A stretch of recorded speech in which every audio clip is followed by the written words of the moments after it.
ඔන්න අද අපි බලන්න යන්නේ කතාවේ 11 වෙනි කොටස. එහෙනම් කතාව කියවලා හොඳයි නම් ලයික් එකක් කමෙන්ට් එකක් දාගෙන යන්න. කතාව කියවනවට ඔයාලට ගොඩක් ස්තුතියි.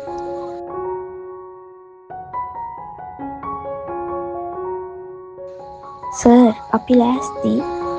අතීතාවර්ජනයේ ගිලිලා හිටපු ආදීර් පියවි සිහියට ආවේ නියෝගේ හඬින්.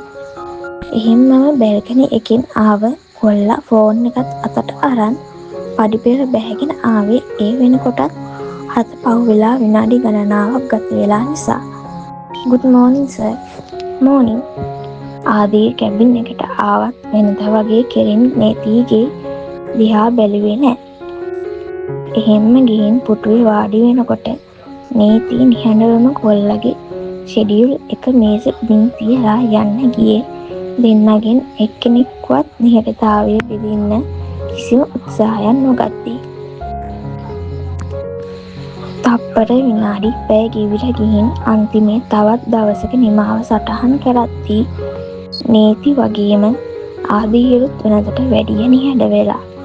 වෙනද තිබ්බ සැහැල්ලුව සම්පූර්ණයෙන්ම නැති වෙලා. හලෝ තාත්තා. කැබින් එකෙන් එළියට එන ගමන්ම ආදීර් ෆෝන් එක සවුන්ඩ් ලං කරගත්තේ නීති නැගිටලා කොල්ලට සමු දෙද්දී. ලබන සතිය. හරි තාත්තා මං ඒ ටික බලන්නම්. විජේ බණ්ඩාරගේ කෝල් එක කට් කරලා වාහනේට නැග්ග ආදීර් ආයෙම පාරක් ඔෆිස් එක දිහා බැලුවේ ලොකු හුස්මක් හෙලලා. කිව්වා නේද රෙස් කරන්න කියලා මං. වතුර අල්ලලා ආයෙ වැඩි කරගන්නද ඕනේ. කොල්ලගේ කපඩ් එක උඩින් තේ කෝප්පි තියලා තුෂී යසස්ගේ රූම් එකෙන් යන්න ගියේ කිසිම ප්‍රතිචාරයක් නැතුව. උදේ ඉඳන් තුෂීගේ මේ හැසිරීම් වලට හේතුව කොල්ල දන්නවා. එහෙම්මම ටයි ගැටිය බොරුල් කරලා ඇඳුම් උනා දාලා කොල්ල කෙලින්ම නතර උනේ වතුර මල යටින්. යසස්ගේ තේ එක දීලා තුෂී පහලට ඇවිත් නතර උනේ රූපවාහිනිය ඉස්සරහා. අද යසස් එන්නත් කලින් හැම දෙයක්ම උයලා පිහලා ඉවර කරපු නිසා තුෂී පහලට ආවේ යසස් කියන දේ ගානකට නොගෙන. දැන් අඩුද? පහලට ඇවිත් කෙල්ල ළඟිම වාඩි වෙලා කොල්ල ඇහුවත් තුෂී යසස් ආපු දේ නොහැසුන ගානට රූපවාහිනී තිරේ මතටම දැස් යොමු කරන් හිටියේ යසස් කෙල්ල දිහා වරක් නොබලා රූපවාහිනියට අවධානය දෙන ගමන්. අපරාධේ මන් දෙයක් අහන්න හිටියේ. තුෂී කොල්ලව ගණන් ගත්තේ නැති තැන යසස් කිව්වේ අන්තිම ටික ඇදලා වගේ. වචන ටික ඇහෙනකොට කෙල්ලට ඉබේම යසස් දිහා බැලුණා. ඕනේ නෑනේ නේද? යසස් ආයේ අහද්දිත් කෙල්ල හිටියේ ගල් ගැහිලා වගේ යසස් දිහාම බලාගෙන. උදේ ඉඳන් තමන් ගැන දැනුණු නොරිස්සුමටයි ඊයේ සිද්ධිය හීනයක් කියලා දැනගත්ත එකටයි කෙල්ල හිටියේ දුකින්. ඊටත් වඩා ඊයේ සිද්ධිය හීනෙකට වඩා ඇත්තක් කියලා දැනුණකට මොකද්ද? යසස් එතනින් නැගිටලා යන්න හදනකොටම තුෂී යසස්ව නවත්ත ගත්තේ කොල්ලගේ අතින් අල්ලලා නවත්තගෙන. දැන් බෑ. පස්සේ කියන්නම් මට බඩගිනි. කොල්ල තුෂීට කියද්දී තුෂී යසස් දිහා බලාගෙන හිටියේ හරියට ඒ කෙල්ල හිතන දේද කියලා දැනගන්න. ඒත් කොල්ල ඇස් වලින් කිචන් එක පෙන්නකොට කෙල්ල විවිධ දේවල් හිතමින් කොල්ලට කෑම බෙදන්න ගත්තේ යසස් පැන්ට්‍රියට හේතු වෙලා කෙල්ලගේ මූණේ ඇති වෙලා නැති වෙලා යන හැඟීම් නිරීක්ෂණය කරමින්. තමුසෙත් කනවා. තුෂී යසස්ට කෑම බෙදලා දීලා වාඩි වෙන්න හැදුවත් ආයෙමත් යසස් කෙල්ලට සැර දාද්දී කෙල්ල අකමැත්තෙන් උනත් බත් එක බෙදාගෙන පුටුවෙන් වාඩි උනේ බත්පත ඔහේ අතගාමින්. යසස් කාලා ඉවර වෙලා මේසෙන් නැගිටිද්දී කෙල්ලත් පිගාන අරන් යසස් පස්සෙන් ගියේ යසස් කියන්න හැදුව දේ අහගන්න නොවිසිල්ලෙන්. අයියේ බලන් ඉඳලා බැරිම තැන තමයි කෙල්ල යසස්ට කතා කරේ. ඒත් යසස් ගානක් නැතිව ටීවී බලනවා. මොකද? කොල්ල ඇහුවේ ඕනවට එපාවට. ඔයාට ආන්න තියනවා කිව්වේ මොකද්ද? තුෂී යසස්ගේ ළඟට ගිහින් ඇහුවත් කොල්ල ආයෙම ටීවී එක බලන්න ගත්තේ උදේ කෙල්ල කරා වගේම දැන් යසස් කෙල්ලම මග ඇරලා.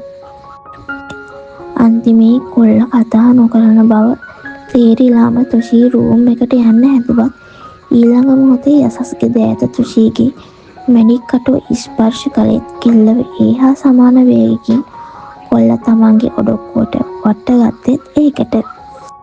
අනේ ඇයි මේ යන්න දෙන්න මට. අයියේ මොකද?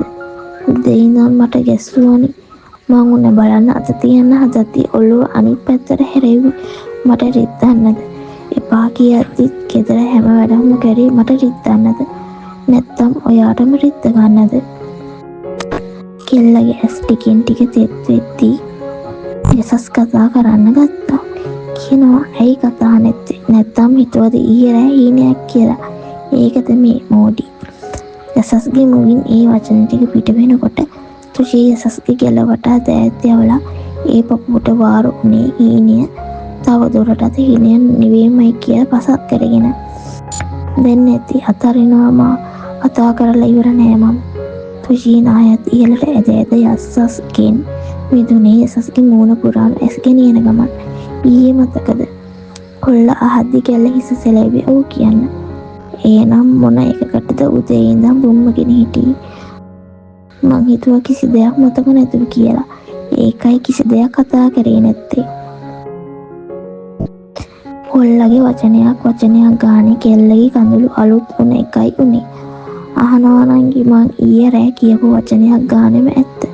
මෙච්චර කල් මං හිතන් හිටියේ එහෙම හිටියේ මං විතරයි කියලා. ඒත් ඊයේ ඔයා එහෙම කියද්දි මට හිතා ගන්න බැරි වුණා.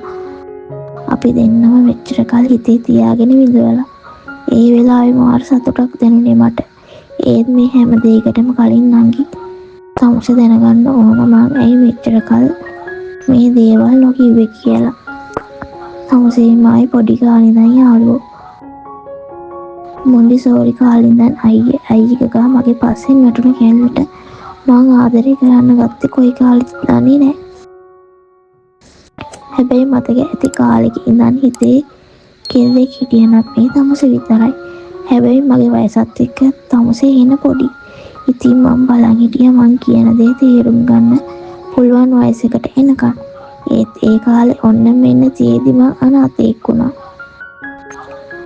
යසස්ට ඊළඟ ටික සම්පූර්ණ කරන්න නොදී කෙල්ල තමන්ගේ දෑත කොල්ලගේ මුව මතින් තිබ්බේ ඒ දේ කියන්න එපා කියලා.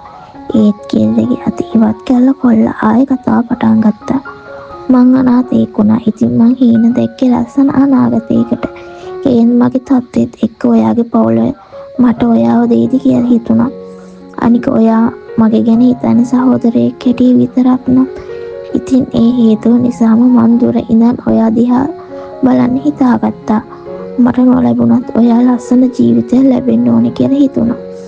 ඒකයි මේ හැමදේම කරේ මං. ආදීර්ගේ ප්‍රශ්නේ ඉවර වෙනකම් ඔයාව ප්‍රොටෙක්ට් කරන එක පවා. ඒත් පටන් ගන්න කලින් එක දෙයක් කියන්න ඕන නංගි. මං ආදරේ කරන්න ගත්තට පස්සේ ගෙදරින් අකමැති වුණත් මට තමුසේ ඕනේ නංගි. කලින් තමුසේගේ හිතේ තියෙන දේ නොදන්න නිසා හිටියා මිසක් දැන් හැමදේම දැනගෙනත් අතාරින්නේ නෑ මම. ඒ නිසා මගේ ජීවිතේට අඩිය තියෙනවා නම් ඒ ඕනම දෙයකට ලෑස්ති වෙලා එනවා. හැබැයි අකමැති නම් මේ දැන් උනත් නැගිටලා යන්න පුළුවන්. මොකද මං තාම තමුසේ අල්ලගෙන නෑ.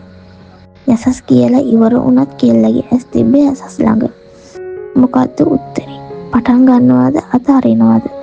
තප්පර 4-5ක් යනකොටත් කෙල්ලගේ උත්තරයක් නැති වෙනකොට ඒ කෙල්ලගේ උත්තරේ බව කොල්ලට හිතෙද්දී ගිහින් නිදාගන්න. තුෂී දිහාවට හැරිලා කියපු යසස් වෙනසක් නොපෙන්වාම යන්න හැරුණේ. තුෂී ඒ විදිහටම සෝෆා එකේ වාඩි වෙලා ඉද්දි පඩිපෙළ නැගලා කොල්ල කාමරේ දොර වහනකොටයි තුෂී ඈරින් පේන යසස්ගේ රූම් එක දිහා බැලුවේ. ඔහොම ඉන්න තාත්තේ ඕන නෑ පුතා මං යන්න. නිමල් තාත්තව අල්ලන්න. අද කතාව කොහොමද යාළුවනේ? හොඳයිද?